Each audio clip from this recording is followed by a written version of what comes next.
Hello and welcome to the fifth video in this series. Today we will talk about what is kind of the healthiest neighborhood, because most arguments about politics are secretly an argument about which system makes the fewest mistake. I think that's actually quite a wrong question because every system makes mistake in the end, and that constantly. So we are limited people. That is why we make mistakes. You will remember that if you watch the previous videos. So the weak question here has not to be about where the fewest mistakes happen, but what happens next.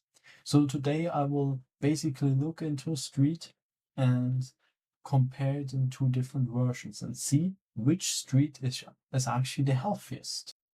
Because it has to be said that often the neatest streets are those who are the sickest. It's not about avoiding mistakes, but it is about catch those mistakes, because mistakes will always be happening. So yes, nothing prevents error. So a system should be judged by other things. For example, does it make mistakes visible? Does it keep those mistakes small and local? And does it actually get those problems fixed? We can, for example, compare it to business. There it is brutally honest, because if you make a mistake, it will result in loss. It tells you, well, you did something wrong. If you made profit, then you actually served people with something they wanted. So you did everything right. If we are looking into a courtroom, for example, clear laws and clear rules are very important to distinct who is actually guilty and who is not. If the laws and the rules are all messed around and it is not clear, it can basically make the process way longer and people don't know exactly anymore. Am I in the right? Am I in the wrong? And it's kind of lucky if you actually win the court case. Whether when the rules are clear, you know before already, oh, I will probably win that case because it makes sense. In politics, however, the feedback is slow, spread thin, or actually hidden completely. For example, a minister who blunders doesn't get a loss statement at all. The cost of a bad policy gets spread across millions of people. It's hard to trace back whoever decided it, and it can be buried under debt, inflation, and, for example, also moral language, which politicians often use to calm the people down and say, oh, that mistake wasn't that bad because it's for moral reasons, so we should just accept the loss. And this is actually the very bad thing about it, because an act or the visible act of doing something can win actually applause of people and you can get loved by people, even though it does long-term damage, like many policies today actually do. And still people applaud it because the long-term damage is hidden and often not told you by the politicians.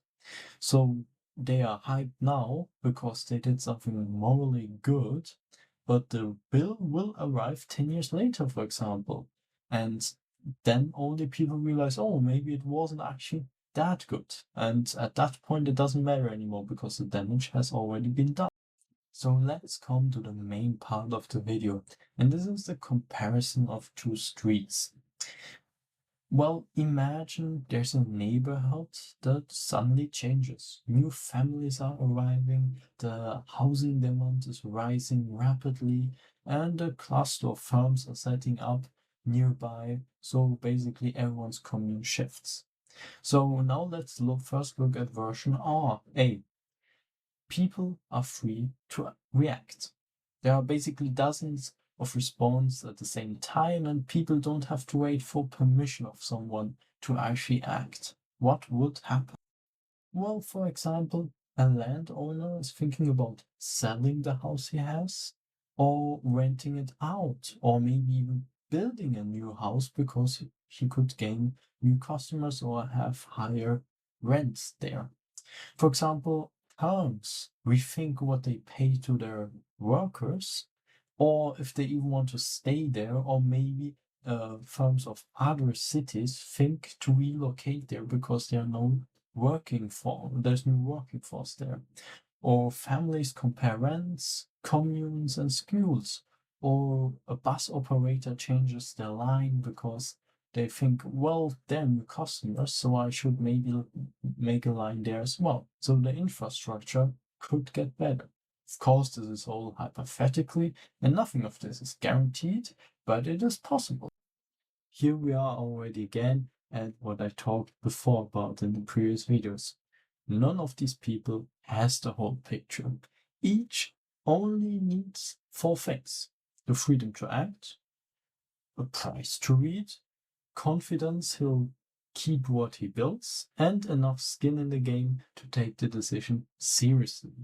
The result is very untidy actually, because everyone just does as they think is best. Some of the building is misjudged and some people will lose money. Some things will go wrong, some things will be bad. But yeah, some people also make profit and for some it goes right. It is there most about who judges the future rightly and who judges the future wrong. But people learn, and that is crucial. Also, it is crucially that mostly those people who get the things wrong are actually those who are paying for the things that go wrong. So they are their own locksmith, basically. If they make something bad, they will get the bad result. For example, so we talked about the company. If they do it bad, they will lose the money, they will lose money, and in the end, they will be not as profitable as before. So that is very important to get always this feedback. So is it overall perfect? No, but I think it's pretty good actually. Now let's turn to version B. And here we basically went around a politicized city or a politicized community where the change only happens through permits, rent controls, politicized zoning, and credit handed out by administrators. Every adjustment slows down, gets murky, and in the end turns political. Instead of reading signals, people chase approvals. Instead of trying things, they sit calculating regulatory risk. Instead of prices, quietly announcing where the pressure is, the pressure builds up out of sight until it bursts as a crisis that everyone calls unexpected. And instead of responsibility sitting with the person who decided, blame spreads through layers of offices until it belongs to absolutely nobody. We all know that. That's just what basically happens in politics. Mistakes still happen. They always do. So, as I said before, mistakes always happen, but now they are made slowly at much bigger scale, and they are protected from correction by the very authorities whose competence those mistakes would call into question. The line I land the hardest is actually that the second neighborhood looks tidy on paper. You could say so.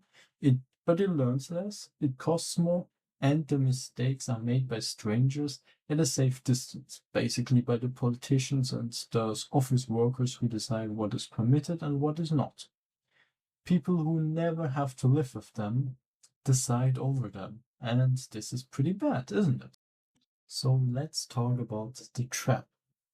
Order isn't the same as right. This is what is really important, I think, because order is kind of a slippery word and you can change the meaning of it quite drastically.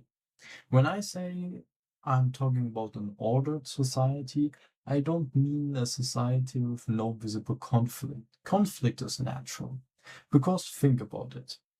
A slave plantation has orders, or a barracks has orders. Nobody argues against the master or the officer. Everything runs on schedule. It's basically spotless, you could say. But that is not exactly order, it's stillness. And I don't think they are the same thing. The order I actually talk about is quite messy. Lots of people running their own plans under rules that block violence and arbitrary power. Of course, we need those rules because otherwise it would be pure chaos. But there's room over which people can experiment, get things wrong, and adjust to, in the end, be successful. And I think you can greatly see that in countries today that look suspiciously calm and tidy. For example, North Korea. You can think like, what happened to the people who disagreed with the government? What happened to them? Why is it so calm, tidy, and no one disagrees with the central planner? And why are there no demonstrations, etc.? Isn't that a bit to think about, where you see, well, maybe order doesn't mean that it is actually good. So, of course, I have to take an historical example, and what else should we take again apart from 1930s Germany?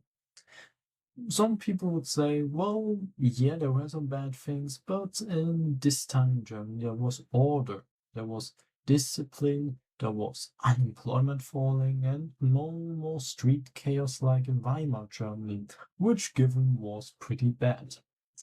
But you should also see how that calm was manufactured, because ordinary courts just got bypassed, special courts were set up with no jury, barely any defense rights, and almost no appeal. So people could be taken into camps with no court notice at all, held indefinitely, and only released by the discretion of the police. So you see the trouble there. There was that kind of order, there was this kind of calmness, but at a big, big cost, because it could get anyone who disagreed with the government. Mail and phone surveillance became routine. Block wardens watched their own neighbors, and being denounced by one carried real danger. So there's another danger. You just couldn't do anymore what you wanted to do. You just kind of had to follow the orders of the government. Otherwise, people were watching you, hearing over you, spying you, and you didn't really have that much freedom anymore. So, yes, it was quiet, but that quiet was produced by dismantling every single channel for which somebody could say, well, you're wrong. The government was wrong. And that's the link back to the whole video, basically. A system that can't be told it is making a mistake doesn't stop making mistakes, but it just stops hearing about it until the damage is far too big to fix. And this is what basically happens with every totalitarian regime, and that's why they all break apart at some point. They make mistake after mistake after mistake, and those mistakes don't get fixed because they don't get the feedback that they are wrong. Democracies are way better here. That's why democracies live or tend to live longer in our modern age than totalitarian regimes. So why are the mistakes only getting worse but are not self-correcting? Well, the mistakes from the whole series I did until now basically feed into each other. Pretend there's no scarcity and the promises start. Pretend knowledge can be gathered at the top and the promises look manageable. Pretend officials stop being self-interested and we happily trust who's ever managing it all. And that is trouble. Each step makes the next one easier, and it all works like a ratchet. It turns towards more administration, and it almost never turns back until bad things happen.